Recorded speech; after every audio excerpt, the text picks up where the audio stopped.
Corona virus ने सबके जीवन को प्रभावित किया है, चाहे विश्वासी हो, चाहे परमेश्वर के दास और उसकी सेवा करने वाले हों। लेकिन इस बात को देखा गया है कि परमेश्वर के दासों को बहुत ज़्यादा कोरोना वायरस ने प्रभावित किया है, क्योंकि उन्होंने अपना जीवन परमेश्वर के हाथों में दिया है और वो हमेशा लोगों की सेवकाई करने के लिए तैयार रहते हैं। परमेश्वर के दास लोग हमेशा लोगों की प्रार्थना आराधना में अपना जीवन देते हैं। परमेश्वर का वचन पहला थिस्सलुनीकियों की पत्री उसका 5 अध्याय के 12 और 13 पद में इस प्रकार लिखा है, हे भाइयों, हम तुमसे विनती करते हैं कि जो तुम में परिश्रम करते हैं और प्रभु में तुम्हारे अगुवे हैं और तुम्हें शिक्षा देते हैं, उनका सम्मान करो और उनके काम के कारण प्रेम के साथ उनको बहुत ही आदर के योग्य समझो। परमेश्वर के वचन के इस भाग में हम पढ़ते हैं कि किस प्रकार जो प्रभु के दास और सेवक हैं, जिन्होंने अपना जीवन पूरी तरह से लोगों की सेवा के लिए, विश्वासियों की सेवा के लिए दे दिया है, और जो लोगों को प्रभु में लाने के लिए परिश्रम करते हैं और साथ ही उनको बढ़ाने के लिए और उनके जीवन को आशीषित करने के लिए दिन रात परिश्रम करते हैं। लेकिन इस समय कोरोना के समय में विश्वासियों के जीवन को कोरोना ने तो प्रभावित किया है, लेकिन परमेश्वर के दासों के जीवन को सबसे ज्यादा प्रभावित किया है, क्योंकि परमेश्वर के दास और सेवक लोग अपनी आर्थिक जरूरतों के लिए पूरी तरह से कलीसिया पर, विश्वासियों पर निर्भर करते हैं। अधिकांशतः परमेश्वर के दासों ने अपना जीवन पूरी तरह से परमेश्वर की सेवा के लिए लगा दिया है और वो किसी दूसरे तरह का काम नहीं करते और अपनी आर्थिक जरूरतों के लिए, परिवार की जरूरतों के लिए वो कलीसिया के सदस्यों पर और निर्भर हैं।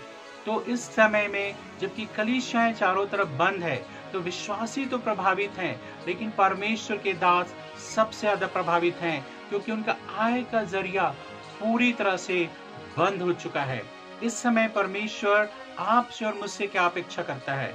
यदि आप एक विश्वासी हैं और परमेश्वर आपके जीवन की आर्थिक जरूरतों को पूरा कर रहा है, या आप ऐसी जॉब में हैं जहां से आपको पूरी सैलरी मिल रही है, तो इस समय परमेश्वर आपसे मुझसे अपेक्षा करता है कि आप परमेश्वर के दासों को, अपने पास्टरों को और जो लोग आप में परिश्रम करते हैं, प्रार्थना करते हैं, उनको सम्मान दें, उनके लिए प्रार्थना करें। और परमेश्वर का वचन कहता है कि हम उन्हें आर्थिक रूप से मदद करें, सहायता करें, क्योंकि इस समय उनके पास आय का कुछ दूसरा जरिया नहीं है, केवल विश्वासी है, और विश्वासी भी कलीसिया में नहीं आ रहे हैं। तो आप सोच सकते हैं कि किस तरह से उनकी जरूरतें पूरी हो रही होंगी। परमेश्वर के दास और सेवक जनरली लोगों के सामने अपने परिवार की, अपनी व्यक्तिगत जीवन की जरूरतों को नहीं रखते हैं, लेकिन कलीसिया के विश्वासियों को समझना है कि इस समय उनको मदद की जरूरत है। आप सोचेंगे जब हम काम करते, मेहनत करते हैं, लेकिन वो क्यों नहीं काम करते? लेकिन इस परिस्थिति को जब हम देखते हैं, हम इस बात को पाते हैं कि हमारे देश में ऐसा साधन नहीं है कि कोई पार्ट टाइम जॉब कर सके। लगभग आपको पूरे समय का जॉब करना पड़ता है। और यदि परमेश्वर की सेवकाई के लिए लोगों को परमेश्वर ने चुना है, तो ये बहुत ही मुश्किल हो जाता है, क्योंकि बहुत ज़्यादा समय जॉब में देना पड़ेगा, बहुत ज़्यादा एनर्जी देना पड़ता है, और उसकी वजह से वो उनके पास समय नहीं होता है, उनके पास एनर्जी नहीं होती है कि वो परमेश्वर के काम के अलावा दूसरे कामों को कर सके। अवश्य वे चाहते हैं कि दूसरे कामों को कर सके। मैंने व्यक्तिगत रूप से कम 6 साल जॉब में रहकर सेवकाई किया है, और इस अनुभव को मैंने पाया है कि ये बहुत ही कठिन हो जाता है कि जॉब में रहकर सेवकाई करें। न समय आपके पास होता है, न एनर्जी आपके पास रहती है काम करने के बाद। तो परमेश्वर का वचन इस समय आप और मुझको प्रेरित करता है कि हम अपने दास और अपने सेवकों की सहायता करें, मदद करें।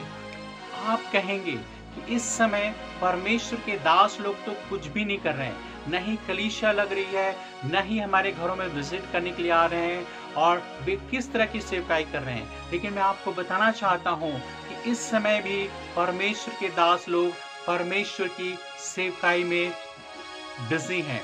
परमेश्वर के दास इस समय ज्यादा से ज्यादा समय परमेश्वर के वचन का अध्ययन करने और आप सबके लिए प्रार्थना करने में समय देते हैं।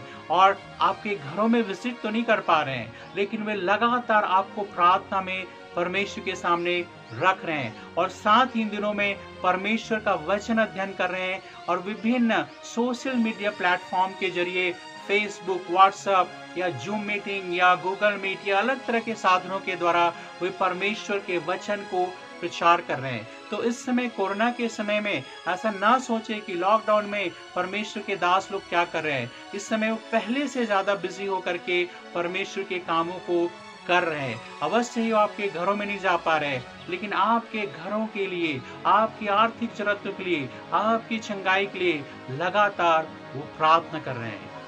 यदि हम पुराने नियम को पढ़ते हैं तो वहां पर हम इस बात को पाते हैं कि किस तरह से जब परमेश्वर ने इस्राएलियों को मिस्र देश से छुड़ा करके जब कनान देश में प्रवेश कराया, तो वहां पर जो 12 ट्राइब में से एक ट्राइब जो लेवी का ट्राइब था, उसको उन्होंने पूरी तरह से परमेश्वर की सेवकाई के लिए अभिषेक किया, समर्पित किया। और 11 जो ट्राइब थे उसको विभिन्न तरह के भूमि भाग दिए कि उसमें खेती करे, पशुपालन करे और दूसरे अन्य उद्योगों को करे, लेकिन लेवी के घराने को काम करने के लिए मना किया गया और वे पूरी तरह से वो परमेश्वर की सेवा में और लोगों की सेवा में अपना जीवन बिताएंगे।